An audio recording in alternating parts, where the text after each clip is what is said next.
Bonjour à tous, bienvenue au journal bilingue de 12h sur la CRTV. Bonjour Aïnatou Sali. Good afternoon, Cathy. Good afternoon, ladies and gentlemen. In the headlines, Cameroon's under-20 female football squad today play a crucial third and last round qualifier match against Ghana. In this newscast, we get into the Lionesses' den to see how prepared they are. And the 41st annual seminar of bishops of Cameroon ends in Yaoundé with a call for peace, justice and dialogue. Details in this newscast. Cathy, you have the first part of the news. Tout d'abord, des nouvelles du sport avec les U20 qui préparent une rencontre cet après-midi au stade Amadou Ahidjo de Yaoundé. Les U20 qui vont affronter l'équipe du Ghana. C'est dans le cadre des éliminatoires de la Coupe du Monde. Mais déjà, quel est l'état d'esprit de nos Lions? Retrouvons dans la tanière Wilfried Kotou. Bonjour. Bonjour Cathy Toulé-Langa, bienvenue ici à l'hôtel Jouvence 2000, le repère des Lions avant ce match important contre le Ghana. Les Lions qui sont en train de prendre leur déjeuner. Il faut dire que c'est un menu assez varié que les Lions vont déguster. J'ai avec moi le maître d'hôtel qui va nous dire qu'est-ce que les Lions peuvent bien manger à la veille, à quelques heures d'un match comme celui-ci. Oui, à la veille de ce match, nous avons prévu un menu très léger pour les Lions. En entrée, nous avons les œufs mimosa. En plat chaud, nous avons des darnes de poisson à la sauce Njanson. En garniture, nous avons les spaghettis. Et en dessert, nous avons des tranches de fruits de saison, notamment la pastèque et des tranches d'ananas. D'accord, on a compris une alimentation énergétique, une alimentation légère qui sied à ce type de repas avant, à quelques heures d'un match aussi important que celui-ci. Il faut dire qu'avant ce repas, les Lions ont eu droit à leur réunion technique. On va suivre tout de suite le message que leur a délivré le coach Charles Kamdem. Oui, le message que nous avons transmis à nos enfants depuis que nous sommes là, c'est de croire en elles. Et pour aller en Coupe du Monde, ça commence d'abord chez soi, la compétition internationale. Nous devons prendre suffisamment d'avantages ici avant le match retour. Je crois qu'ils sont suffisamment édifiés. Avant de descendre dans cet hôtel des Lions, on a fait un petit tour, un petit crochet du côté de l'hôtel des députés où réside l'équipe du Ghana. Si vous ne voyez aucune image des Ghanéennes, c'est que quand nous y sommes allés, elles étaient en pleine sieste, donc on n'a pas pu avoir la moindre image des Ghanéennes. Mais off caméra, l'un des responsables du staff administratif nous a dit qu'il ne peut pas nous donner le score, il ne peut pas prédire le score, mais une chose est sûre, le Ghana va jouer du beau football cet après-midi contre le Cameroun. Cameroun-Ghana, match éliminatoire de la Coupe du Monde U20, c'est la dernière ligne droite, c'est cet après-midi au stade Omnisport Amadou Ahidjo à partir de 15h30. Depuis l'hôtel Jouvence 2000, Wilfried Koto pour le JTB de 12h. Merci Wilfried Kotou. Nous poursuivons ce journal en sport avec le championnat d'Afrique des Nations et cette belle entrée du Maroc après sa victoire écrasante face à la Mauritanie sur le score de 4-0. Un match d'ouverture présidé par le prince héritier du Maroc. Le reportage d'Eva Steinga.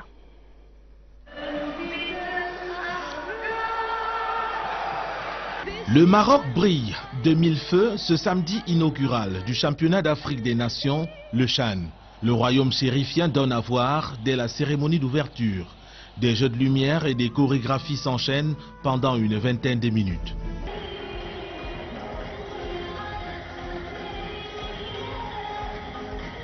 Le jeune prince héritier du Maroc, Moulay El Assed, préside l'ouverture de la compétition. Âgé de 14 ans seulement, l'autorité princière du Maroc pose avec les Lions de l'Atlas et leur adversaire, la Mauritanie. Première sortie du pays organisateur, le Maroc, et première victoire écrasante de 4-0 devant les Mourabitoun. Doublé d'Ayoub Kabi, le joueur du Wydad de Casablanca. Kabi dans la sorte de réparation, il frappe le troisième, Ayoub Kabi. But de Heded à 19 minutes du terme et le quatrième est signé Cherkir en toute fin de match. Cette fois-ci Ben Cherki, qu'est-ce qu'il va faire? Il va planter le quatrième but. Et de quelle manière? Une victoire de 4-0, la plus longue des Lions de l'Atlas dans l'histoire du CHAN. En marge de la victoire, le Maroc s'en tire aussi avec un titre, celui de l'homme du match décerné au joueur Abila Hafidi, le métronome de l'équipe et passeur décisif. Le Maroc occupe provisoirement la première place de la poule A en attendant l'issue de la rencontre Soudan-Guinée ce dimanche. Et toujours en sport, la mission d'inspection de la CAF poursuit la visite des chantiers de la CAN 2019 au Cameroun. Hier, la délégation s'est rendue au stade militaire de Yaoundé où les experts ont pu évaluer les infrastructures qui vont accueillir cette haute compétition. Voyons tout cela avec Joseph Guetamandé. Accueil aux couleurs nationales au stade militaire de Yaoundé. La première infrastructure sportive qui reçoit les inspecteurs de la Confédération africaine de football ce samedi. Nasseri Paul Béa, le gouverneur du centre, ici dans son manteau du président du comité de site de Yaoundé, conduit ses hôtes. Premier arrêt, l'explication du plan de distribution du stade. Ensuite, la vérification de la qualité de la pelouse et le système d'arrosage de l'aire de jeu par des tourniquets enfouis sous la nappe à gazon. Tous les détails sont pris en compte au millimètre près, même des zones de démarcation de la pelouse entre les buts et la ligne de fond. Sont aussi passés le test sur la sonorisation du stade et la projection d'images sur les écrans géants. Et loin des caméras, l'inspection des vestiaires et des salles d'eau. La mission de la CAF quitte le stade militaire après 1 heure d'inspection. La caravane fend la ville et prend la direction du stade Omnisport. Elle s'arrête à l'annexe 1 pour procéder à l'exercice similaire à celui du stade militaire. 2 structures qui serviront de terrain d'entraînement à la CAN de 2019. Quant à cette cuvette, elle est l'un des 2 stades de compétition de la ville de Yaoundé. En rappel, toutes ces infrastructures ont été homologuées en 2016 et retenues par la CAF pour la Coupe d'Afrique des Nations de football féminin organisée par le Cameroun. La mission d'inspection de la CAF s'achève à Yaoundé ce samedi et met le cap sur Garoua ce dimanche. Au nord, elle passera 2 jours avant de se rendre à Bafoussam, à l'ouest du pays. Welcome back. Cameroon's under-20 female football squad will this afternoon play a crucial third and last round qualifier match against Ghana. The encounter at the Yaoundé Omnisport Stadium counts for the World Cup of their category scheduled to take place in France this year. Let's now hook up with our reporter Cyril Nwazeke for updates. Hello, Cyril. Well, good day, Raihanatu Sali. You want to know what the latest in the Lionesses? Then just to tell you that they are up for their supper a couple of hours to the very crucial game pitting Cameroon against Ghana. It is the third and last round qualifier for the Under-20 World Cup scheduled to take place in France this August 2018. You all want to know what kind of food the Lionesses are up eating now. They are eating some kind of energetic food that gives them energy a couple of hours to this very, very crucial game. Meantime, we did talk to the coach of the Indomitable Lionesses to know what message exactly he had to tell them prior to this very, very crucial game. Let's take a listen to what Coach Kamdem had to tell us. Our players are very confident. They are ready to go play against Ghana. I'm sure that they will do their best this afternoon. It's a very, very confidential message. He tells the girls, you know what is important for you. You want to take part at your very, very first World Cup. Then you need to crush the Ghanaian team during this away leg game. But again, some minutes ago or some hours before, we did go to the den of the Ghanaian team that was at the Hotel de Député. We did talk to the staff of the Ghanaian team, Mr. Kofi Amam. He did tell us that they are certainly not taking this match with a lot of excitement, but they will provide good football. They will play with the Cameroonian team. They know for sure are out to make it very, very well. So let's take a listen to what the official of the Ghanaian team had to say. We don't see it as too much as a crucial match. It is one of those qualifier matches, only that it is the last one. When we are able to say through, we go to France. Well, Sally, that's all we could give you from the Ghanaian and the Lionesses. Then you did also see that we could not give you any image of the Ghanaian team because we didn't have access to the girls. They were maybe having the arrest. But meantime, to tell you that the match is going to take place this afternoon at 3:30 p.m. at the Yaoundé Omnisport Stadium. Cameroon against Ghana, the third and last round qualifier for the upcoming World Cup to take place in France. Signing from the Lionesses then, I am Cyril Nwazeke, reporting for the Midday News. Thank you, Cyril, and we do wish them all the best. Still in sports, the CAF inspection team yesterday focused day 2 of their evaluation of the country's preparations for the 2019 AFCON on visits to the airport, training facilities, and the 40,000-seater Ahmadou Ahidjo Stadium. The team was segmented into 2, with one inspecting the homologated hotels in Yaoundé and the other evaluating the competition grounds. Details with Gideon Tazo. Nothing was left to chance by the CAF inspectors as they went visiting competition grounds on day 2 of their visit of the Yaoundé sub-pool. After an early dash to the Yaoundé Simale International Airport, the team landed at the Yaoundé Military Stadium, which would be one of the main training grounds of AFCON 2019. Here, the CAF inspectors left nothing to chance. In fact, they verified almost everything. For instance, they checked and asked questions on the drainage system of the stadium. They even checked the kind of grass used and verified the stadium measurements. They even verified water and electricity supplies, not forgetting communication strategies. Quite interesting, they went as far as taking samples of the earth for eventual analysis. Accompanied by the president of the AFCON Organizing Committee, Yaoundé Pool, Governor Nasiri Paul Beya, the CAF team had all what they wanted in the Yaoundé Pool. From the military stadium, the CAF inspection team moved over to the Yaoundé Omnisport Stadium for the inspection of their next stadiums and the 40,000-seater Ahmadou Ahidjo Stadium. To comply with the demands of the CAF inspectors, pressmen were pushed away from the inspection range. The CAF team continues work this Sunday with a visit to the Garoua Pool. En religion, la 41e session annuelle du séminaire des évêques s'est achevée hier au Cameroun. Les évêques qui ont convenu de repenser les fondamentaux de la formation sacerdotale, puisque l'efficacité de l'Église repose en grande partie sur la formation des prêtres. Le compte rendu de Pierre Binambarga. Au terme du séminaire des évêques, il en ressort que la vocation presbytérale est un don de Dieu et non un projet humain.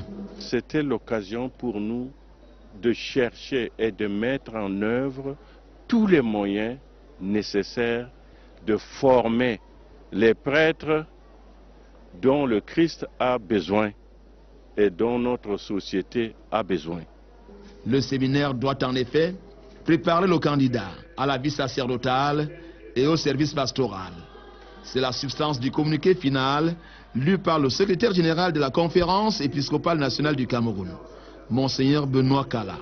Autres sujets abordés. J'ai vu des évêques soucieux d'être très attentifs à tout ce qui peut unir et décider à combattre tout ce qui peut diviser. La commission Caritas du Cameroun a présenté aux évêques le compte rendu de la gestion des fonds collectés l'année dernière en faveur des pauvres. Pour tout dire, la formation des prêtres, inspirée de l'outil de travail que le pape François met à la disposition de l'Église, vise un objectif fondamental justement, avoir des prêtres bons pasteurs pour une Église catholique debout. Le prochain séminaire annuel des évêques du Cameroun se tiendra dans le diocèse des Ika du 5 au 12 janvier 2019. En santé, le Cameroun et la Banque mondiale se sont associés pour soutenir les populations vulnérables des régions du Nord-Ouest. C'est dans le cadre du projet Filets sociaux. Là-bas, ils verront les réductions des coûts de santé qui varient désormais entre 10 et 70%. Le compte rendu de Gisèle Alvinzé. Ce carnet de santé donne à son détenteur l'accès aux soins de santé de qualité et à moindre coût. Les privilégiés sont les bénéficiaires du projet Filets sociaux. C'est le fruit du partenariat entre ce programme gouvernemental et la PBF, Performance Based Financing. C'est des cas de maladies telles que le paludisme, telles que les infections pulmonaires, telles que les gastriques, l'hypertension. Il y a même des diabétiques parmi eux. Au niveau du règlement de la facture, il est divisé en 3 parties égales. Le malade a payé le tiers Une véritable bouffée d'oxygène pour ces couches vulnérables. Ce partenariat implémenté par le ministère de l'économie, de la planification et de l'aménagement du territoire et soutenu par la Banque mondiale redonne du sourire aux hommes et femmes aux porte-monnaie dégarnis. Si on est en train de faire tout ça, c'est pour voir que quand quelqu'un arrive à l'hôpital, il ne quitte pas sans être traité.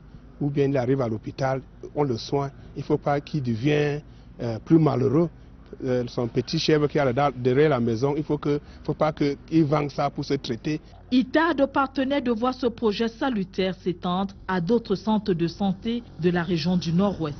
En attendant, les portes du district de santé de Fundum sont ouvertes et prêtes à prendre en charge les 1000 bénéficiaires du projet filets sociaux. Le Cameroun pourrait également devenir un important producteur de riz. À ce titre, le ministre de l'Agriculture s'est rendu dans la ville de Nanga et Boko pour un champ d'expérimentation. Henri Eyébé ici en a profité pour lancer la récolte de maïs dans les champs semenciers. Reportage Oswald Modung. Sur ce champ semencier repose l'avenir du label d'un riz made in Cameroun. Dans les plaines d'Anvangan et de Bankem près d'Unkoteng, le pays semble avoir trouvé son sillon. Au total, dans la zone, 31 hectares cumulés de 2 rizières destinés à approvisionner en semences de qualité le pays tout entier. L'ambition de faire du Cameroun un important producteur de riz nécessite un tel investissement. Nous avons ici donc la production des semences et le développement de la culture et de la production du riz proprement dite. Cette production du riz doit permettre de satisfaire les besoins nationaux. Le site est idéal pour les expériences de ce type. Une trentaine de variétés y ont été mises en œuvre. La proximité avec le fleuve Sanaga est un atout qui permet d'observer le comportement de chaque variété.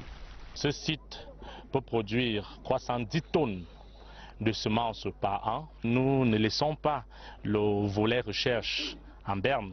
Nous avons eu à faire des tests d'adaptabilité avec 250 variétés à haut potentiel de rendement d'origine asiatique. Le projet, qui en est à sa phase 2, expérimente également la mise en service de petites unités de production. La convergence de vues avec le partenaire coréen a par ailleurs abouti à la construction d'un centre de formation spécialisé, équipé et déjà fonctionnel.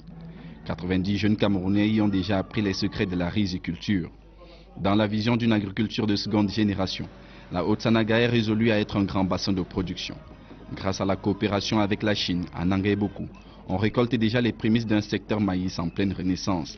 10 hectares de semences, dont le coût d'envoi de la récolte a officiellement été donné par le ministre de l'Agriculture lui-même. Let's talk religion now. The president of the National Episcopal Conference of Cameroon, His Grace Samuel Kleda, says there cannot be peace without justice, adding that the church will not be an accomplice. The church will not be a silent accomplice to wrongdoings in the society. He was speaking yesterday in Yaoundé while closing the 41st annual seminar of the Bishops of Cameroon. Details with Ebenezer Kanga.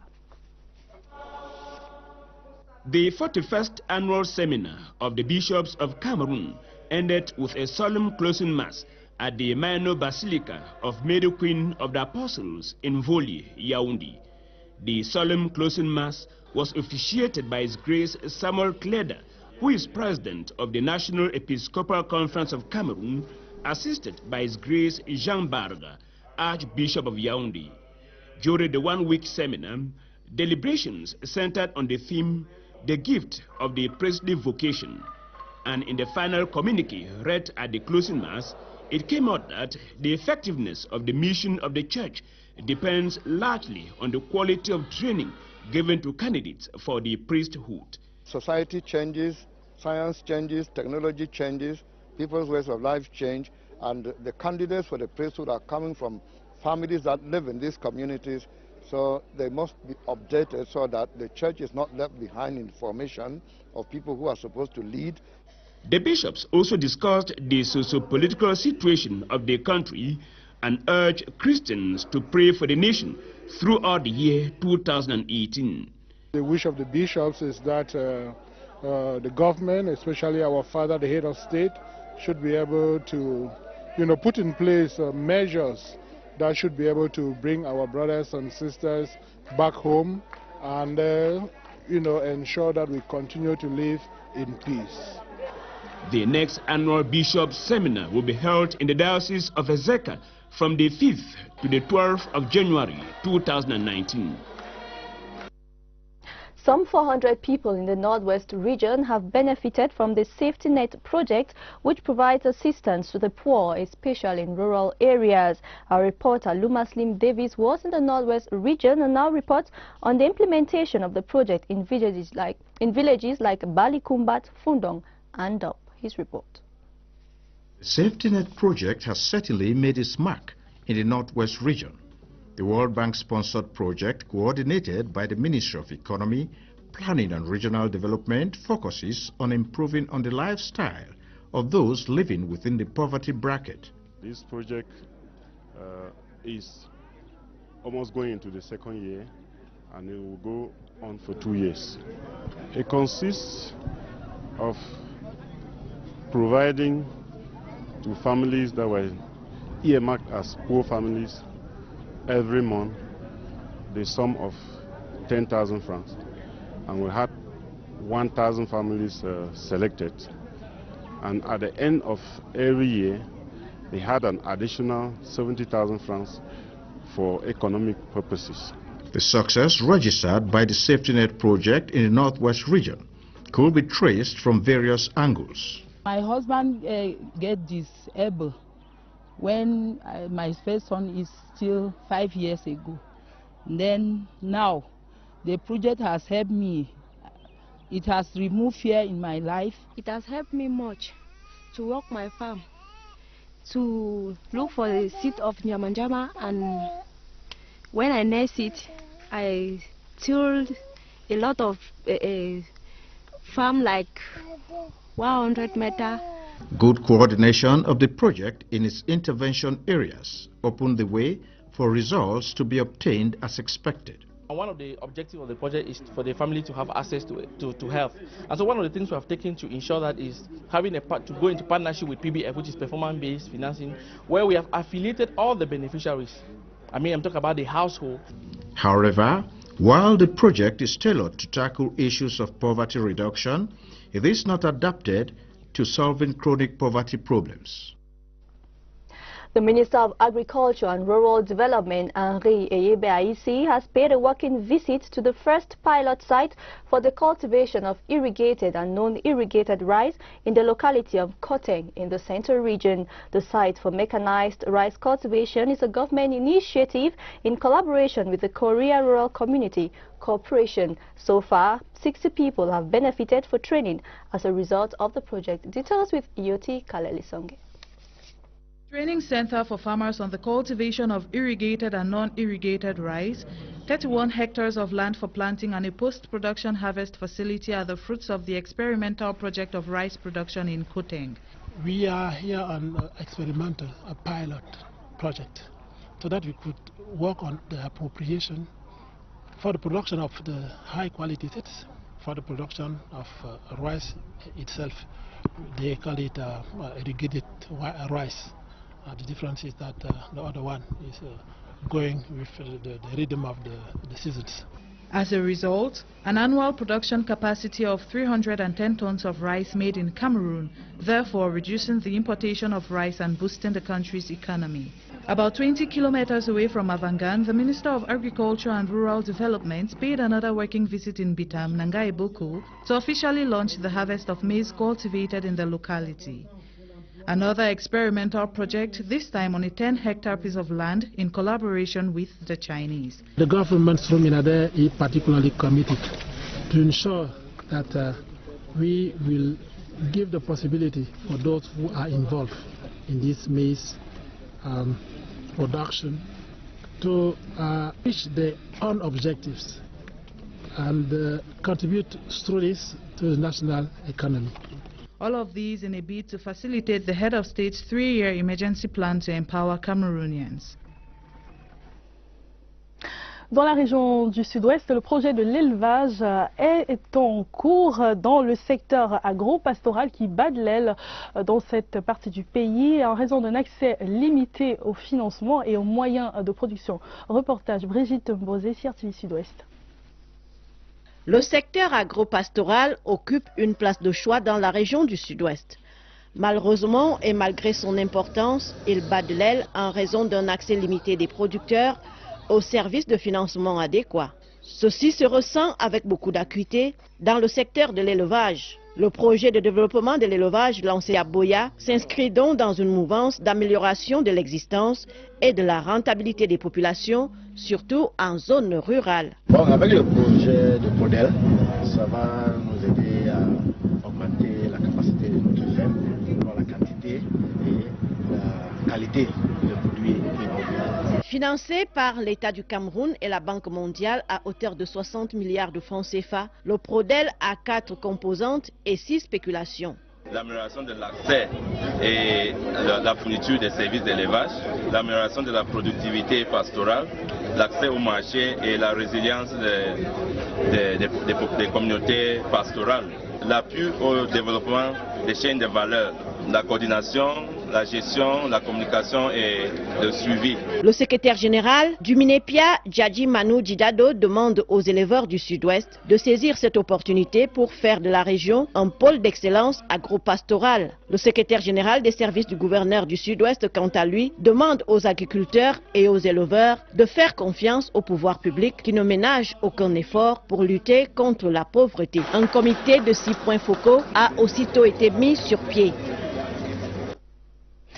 Près de 20 000 personnes vivent sans acte de naissance à Garigombo dans la région de l'Est Cameroun.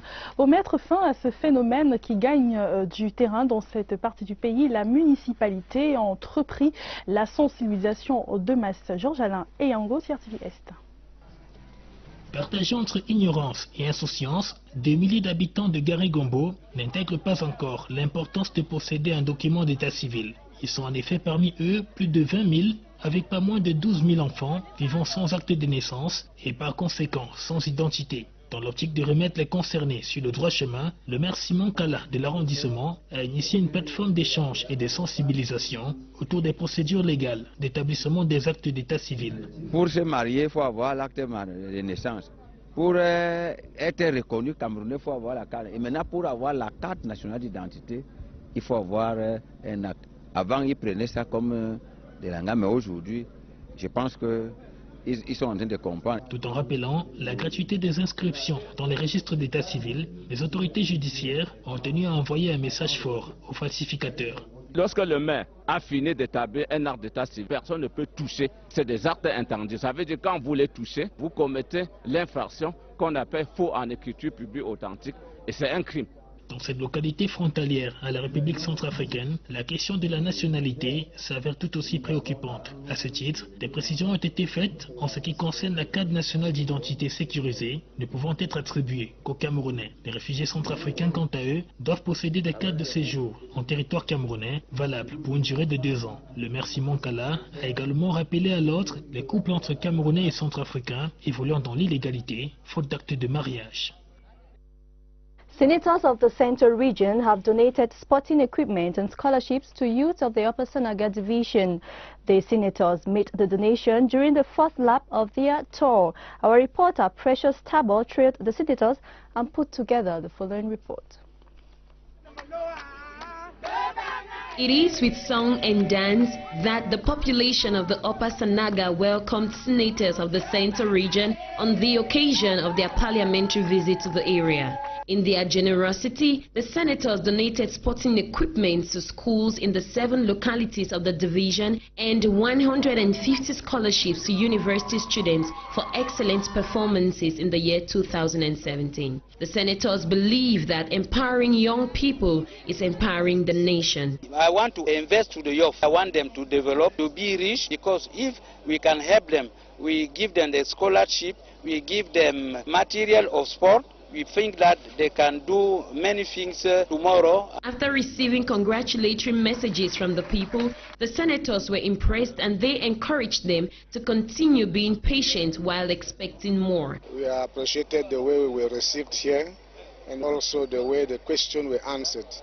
And we noticed that the population were very, very interested of what we are doing in our region. Everything has been done here. The road, the building are growing here. The population to be very patient and to be very active for the development of their area. On their part, beneficiaries of the senatorial scholarships could not hold back their appreciation. I'm very, very happy because I did not expect that I will have it. I will just go to the university and pay my school fees. Thank you to my father, Mr. Pongoni. I'm so happy to this morning. I will pay my school fees. Every good workman is worthy of his wages. The senators also received symbolic gifts of bamboo chairs as a token of appreciation from the population of the Upper Sanaga for developing their area. Fin de ce journal, merci de nous avoir suivis. Bonne suite des programmes sur la CRTV. À demain, Sally. À demain, Cathy. And Press R is next with Joe Chabonken Kalabupse.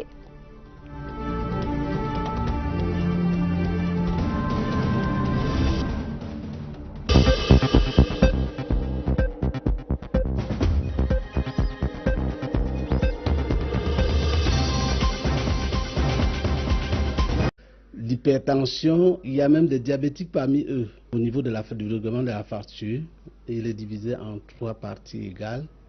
Le malade a à payer le tiers.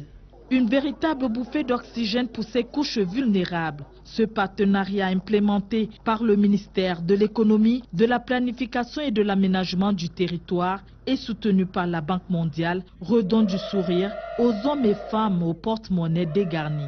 Si on est en train de faire tout ça, c'est pour voir que quand quelqu'un arrive à l'hôpital, il ne quitte pas sans être traité. Ou bien il arrive à l'hôpital, on le soigne, il ne faut pas qu'il devienne plus malheureux. Son petit chèvre qui est derrière la maison, il ne faut pas qu'il vende ça pour se traiter. Il tarde aux partenaires de voir ce projet salutaire s'étendre à d'autres centres de santé de la région du Nord-Ouest. En attendant, les portes du district de santé de Fundom sont ouvertes et prêtes à prendre en charge les 1000 bénéficiaires du projet Filets sociaux. Le Cameroun pourrait également devenir un important producteur de riz. À ce titre, le ministre de l'Agriculture s'est rendu dans la ville de Nanga et Boko pour un champ d'expérimentation. Henri Eyébéa ici en a profité pour lancer la récolte de maïs dans les champs semenciers. Reportage Oswald Modung. Sur ce champ semencier repose l'avenir du label d'un riz made in Cameroun. Dans les plaines d'Anvangan et de Bankem près d'Unkoteng, le pays semble avoir trouvé son sillon. Au total, dans la zone, 31 hectares cumulés de 2 rizières destinés à approvisionner en semences de qualité le pays tout entier. L'ambition de faire du Cameroun un important producteur de riz nécessite un tel investissement. Nous avons ici donc la production des semences et le développement de la culture et de la production du riz proprement dite. Cette production du riz doit permettre de satisfaire les besoins nationaux. Le site est idéal pour les expériences de ce type. Une trentaine de variétés y ont été mises en œuvre. La proximité avec le fleuve Sanaga est un atout qui permet d'observer le comportement de chaque variété. Ce site peut produire 310 tonnes de semences par an. Nous ne laissons pas le volet recherche en berne. Nous avons eu à faire des tests d'adaptabilité avec 250 variétés à haut potentiel de rendement d'origine asiatique. Le projet, qui en est à sa phase 2, expérimente également la mise en service de petites unités de production. La convergence de vues avec le partenaire coréen a par ailleurs abouti à la construction d'un centre de formation spécialisé, équipé et déjà fonctionnel. 90 jeunes Camerounais y ont déjà appris les secrets de la riziculture. Dans la vision d'une agriculture de seconde génération, la Haute-Sanaga est résolue à être un grand bassin de production. Grâce à la coopération avec la Chine, à Nanga et Boko, on récolte déjà les prémices d'un secteur maïs en pleine renaissance. 10 hectares de semences, dont le coût d'envoi de la récolte a officiellement été donné par le ministre de l'Agriculture lui-même. Let's talk religion now. The president of the National Episcopal Conference of Cameroon, His Grace Samuel Kleda, says there cannot be peace without justice, adding that the church will not be an accomplice. The church will not be a silent accomplice to wrongdoings in the society. He was speaking yesterday in Yaoundé while closing the 41st annual seminar of the Bishops of Cameroon. Details with Ebenezer Kanga. The 41st annual seminar of the Bishops of Cameroon ended with a solemn closing mass at the Minor Basilica of Bafoussam, à l'ouest du pays. Welcome back. Cameroon's under-20 female football squad will this afternoon play a crucial third and last round qualifier match against Ghana. The encounter at the Yaoundé Omnisport Stadium counts for the World Cup of their category scheduled to take place in France this year. Let's now hook up with our reporter, Cyril Nwazeke, for updates. Hello, Cyril. Well, good day, Raihanatu Sali. You want to know what the latest in the Lionesses? Then just to tell you that they are up for their supper a couple of hours to the very crucial game pitting Cameroon against Ghana. It is the third and last round qualifier for the Under-20 World Cup scheduled to take place in France this August 2018. You all want to know what kind of food the Lionesses are up eating now. They are eating some kind of energetic food that gives them energy a couple of hours to this very, very crucial game. Meantime, we did talk to the coach of the Indomitable Lionesses to know what message exactly he had to tell them prior to this very, very crucial game. Let's take a listen to what Coach Kamdem had to tell us. Our players are very confident. They are ready to go play against Ghana. I'm sure that they will do their best this afternoon. It's a very, very confidential message. He tells the girls, you know what is important for you. You want to take part at your very, very first World Cup. Then you need to crush the Ghanaian team during this away leg game. But again, some minutes ago or some hours before, we did go to the den of the Ghanaian team that was at the Hotel de Député. We did talk to the staff of the Ghanaian team, Mr. Kofi Amam. He did tell us that they are certainly not taking this match with a lot of excitement, but they will provide good football. They will play with the Cameroonian team. They know for sure are out to make it very, very well. So let's take a listen to what the official of the Ghanaian team had to say. We don't see it as too much as a crucial match. It is one of those qualifier matches, only that it is the last one. When we are able to say through, we go to France. Well, Sally, that's all we could give you from the Ghanaian and the Lionesses. Then you did also see that we could not give you any image of the Ghanaian team because we didn't have access to the girls. They were maybe having the arrest. But meantime, to tell you that the match is going to take place this afternoon at 3:30 p.m. at the Yaoundé Omnisport Stadium. Cameroon against Ghana, the third and last round qualifier for the upcoming World Cup to take place in France. Signing from the Lionesses, then, I am Cyril Nwazeke, reporting for the Midday News. Thank you, Cyril, and we do wish them all the best. Still in sports, the CAF inspection team yesterday focused day 2 of their evaluation of the country's preparations for the 2019 AFCON on visits to the airports, training facilities, and the 40,000-seater Amadou Ahidjo Stadium. The team was segmented into 2, with one inspecting the homologated hotels in Yaoundé and the other evaluating the competition grounds. Details with Gideon Tazo. Nothing was left to chance by the CAF inspectors as they went visiting competition grounds on day 2 of their visit of the Yaoundé sub-pool. After an early dash to the Yaoundé Simale International Airport, the team landed at the Yaoundé Military Stadium, which would be one of the main training grounds of AFCON 2019. Here, the CAF inspectors left nothing to chance. In fact, they verified almost everything. For instance, they checked and asked questions on the drainage system of the stadium.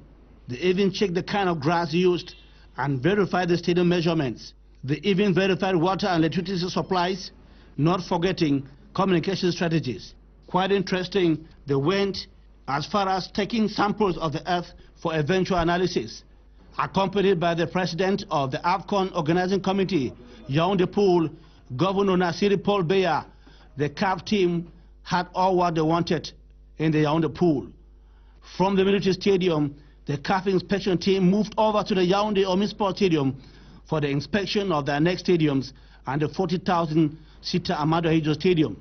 To comply with the demands of the CAF inspectors, pressmen were pushed away from the inspection range. The CAF team continues work this Sunday with a visit to the Garoua Pool. En religion, la 41e session annuelle du séminaire des évêques s'est achevée hier au Cameroun. Les évêques qui ont convenu de repenser les fondamentaux de la formation sacerdotale, puisque l'efficacité de l'Église repose en grande partie sur la formation des prêtres. Le compte rendu de Pierre Binambarga. Au terme du séminaire des évêques, il en ressort que la vocation presbytérale est un don de Dieu et non un projet humain. C'était l'occasion pour nous de chercher et de mettre en œuvre tous les moyens nécessaires de former les prêtres dont le Christ a besoin et dont notre société a besoin. Le séminaire doit en effet préparer le candidat à la vie sacerdotale et au service pastoral. C'est la substance du communiqué final lu par le secrétaire général de la Conférence épiscopale nationale du Cameroun, Monseigneur Benoît Kala. Autres sujets abordés. J'ai vu des évêques soucieux d'être très attentifs à tout ce qui peut unir et décider à combattre tout ce qui peut diviser. La commission Caritas du Cameroun a présenté aux évêques le compte rendu de la gestion des fonds collectés l'année dernière en faveur des pauvres. Pour tout dire, la formation des prêtres, inspirée de l'outil de travail que le pape François met à la disposition de l'Église, vise un objectif fondamental justement, avoir des prêtres bons pasteurs pour une Église catholique debout. Le prochain séminaire annuel des évêques du Cameroun se tiendra dans le diocèse des Ika du 5 au 12 janvier 2019. En santé, le Cameroun et la Banque mondiale se sont associés pour soutenir les populations vulnérables des régions du Nord-Ouest. C'est dans le cadre du projet Filets sociaux. Là-bas, ils verront les réductions des coûts de santé qui varient désormais entre 10 et 70%. Le compte rendu de Gisèle Alvinzé. Ce carnet de santé donne à son détenteur l'accès aux soins de santé de qualité et à moindre coût. Les privilégiés sont les bénéficiaires du projet Filets sociaux. C'est le fruit du partenariat entre ce programme gouvernemental et la PBF, Performance Based Financing. C'est des cas de maladies telles que le paludisme, telles que les infections pulmonaires, telles que les gastriques.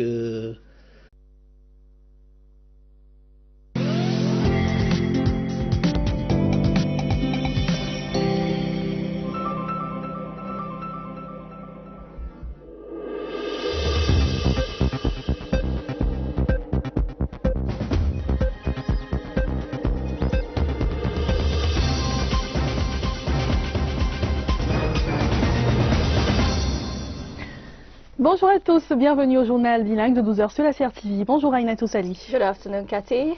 Good afternoon, ladies and gentlemen. In the headlines, Cameroon's under-20 females football squad today play a crucial third and last round qualifier match against Ghana. In this newscast, we get into the Lionesses' den to see how prepared they are.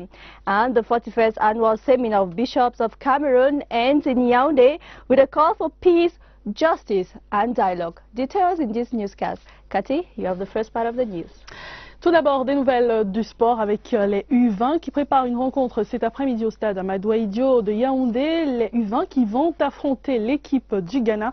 C'est dans le cadre des éliminatoires de la Coupe du Monde. Mais déjà, quel est l'état d'esprit de nos Lions? Retrouvons dans la tanière Wilfried Kouatou. Bonjour. Bonjour Cathy Toulé-Langa, bienvenue ici à l'hôtel Jouvence 2000, le repère des Lions avant ce match important contre le Ghana. Les Lions qui sont en train de prendre leur déjeuner. Il faut dire que c'est un menu assez varié que les Lions vont déguster. J'ai avec moi le maître d'hôtel qui va nous dire qu'est-ce que les Lions peuvent bien manger à la veille, à quelques heures d'un match comme celui-ci. Oui, à la veille de ce match, nous avons prévu un menu très léger pour les Lions. En entrée, nous avons les œufs mimosa. En plat chaud, nous avons des darnes de poisson à la sauce Njanson. En garniture, nous avons les spaghettis. Et en dessert, nous avons des tranches de fruits de saison, notamment la pastèque et des tranches d'ananas. D'accord, on a compris une alimentation énergétique, une alimentation légère qui sied à ce type de repas avant, à quelques heures d'un match aussi important que celui-ci. Il faut dire qu'avant ce repas, les Lions ont eu droit à leur réunion technique. On va suivre tout de suite le message que leur a délivré le coach Charles Camden. Oui, le message que nous avons transmis à nos enfants depuis que nous sommes là, c'est de croire en elle. Et pour aller en Coupe du Monde, ça commence d'abord chez soi, la compétition internationale. Nous devons prendre suffisamment d'avantages ici avant le match retour. Je crois qu'ils sont suffisamment édifiés. Avant de descendre dans cet hôtel de Lyon, on a fait un petit tour, un petit crochet du côté de l'hôtel des députés où réside l'équipe du Ghana. Si vous ne voyez aucune image des Ghanéennes, c'est que quand nous y sommes allés, elles étaient en pleine sieste, donc on n'a pas pu avoir la moindre image des Ghanéennes. Mais off caméra, l'un des responsables du staff administratif nous a dit qu'il ne peut pas nous donner le score, il ne peut pas prédire le score, mais une chose est sûre, le Ghana va jouer du beau football cet après-midi contre le Cameroun. Cameroun-Ghana, match éliminatoire de la Coupe du Monde U20, c'est la dernière ligne droite, c'est cet après-midi au stade Omnisport Amadou Ahidjo à partir de 15h30. Depuis l'hôtel Jouvence 2000, Wilfried Koto pour le JTB de 12h. Merci Wilfried Koto. Nous poursuivons ce journal en sport avec le championnat d'Afrique des Nations et cette belle entrée du Maroc après sa victoire écrasante face à la Mauritanie sur le score de 4-0. Un match d'ouverture présidé par le prince héritier du Maroc. Le reportage d'Eva Steinga.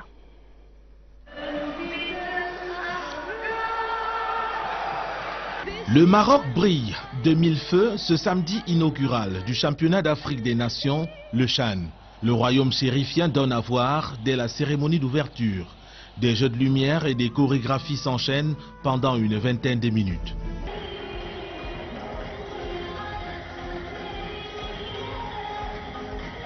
Le jeune prince héritier du Maroc, Moulay El Assed, préside l'ouverture de la compétition. Âgé de 14 ans seulement, l'autorité princière du Maroc pose avec les Lions de l'Atlas et leur adversaire, la Mauritanie. Première sortie du pays organisateur, le Maroc, et première victoire écrasante de 4-0 devant les Mourabitoun. Doublé d'Ayoub Kabi, le joueur du Wydad de Casablanca. Kabi dans la sorte de réparation, il frappe le troisième, Ayoub Kabi. But de Heded à 19 minutes du terme et le quatrième est signé Cherkir en toute fin de match. Cette fois-ci Ben Cherki, qu'est-ce qu'il va faire? Il va planter le quatrième but. Et de quelle manière? Une victoire de 4-0, la plus longue des Lions de l'Atlas dans l'histoire du CHAN. En marge de la victoire, le Maroc s'en tire aussi avec un titre, celui de l'homme du match décerné au joueur Abila Hafidi, le métronome de l'équipe et passeur décisif. Le Maroc occupe provisoirement la première place de la poule A en attendant l'issue de la rencontre Soudan-Guinée ce dimanche. Et toujours en sport, la mission d'inspection de la CAF poursuit la visite des chantiers de la CAN 2019 au Cameroun. Hier, la délégation s'est rendue au stade militaire de Yaoundé où les experts ont pu évaluer les infrastructures qui vont accueillir cette haute compétition. Voyons tout cela avec Joseph Guetamandé. Accueil aux couleurs nationales au stade militaire de Yaoundé. La première infrastructure sportive qui reçoit les inspecteurs de la Confédération africaine de football ce samedi. Nasseri Paul Béa, le gouverneur du centre, ici dans son manteau du président du comité de site de Yaoundé, conduit ses hôtes. Premier arrêt, l'explication du plan de distribution du stade. Ensuite, la vérification de la qualité de la pelouse et le système d'arrosage de l'aire de jeu par des tourniquets enfouis sous la nappe à gazon. Tous les détails sont pris en compte au millimètre près, même des zones de démarcation de la pelouse entre les buts et la ligne de fond. Sont aussi passés le test sur la sonorisation du stade et la projection d'images sur les écrans géants. Et loin des caméras, l'inspection des vestiaires et des salles d'eau. La mission de la CAF quitte le stade militaire après une heure d'inspection. La caravane fend la ville et prend la direction du stade Omnisport. Elle s'arrête à l'annexe 1 pour procéder à l'exercice similaire à celui du stade militaire. Deux structures qui serviront de terrain d'entraînement à la CAN de 2019. Quant à cette cuvette, elle est l'un des deux stades de compétition de la ville de Yaoundé. En rappel, toutes ces infrastructures ont été homologuées en 2016 et retenues par la CAF pour la Coupe d'Afrique des Nations de football féminin organisée par le Cameroun. La mission d'inspection de la CAF s'achève à Yaoundé ce samedi et met le cap sur Garoua ce dimanche. Au nord, elle passera 2 jours avant de se rendre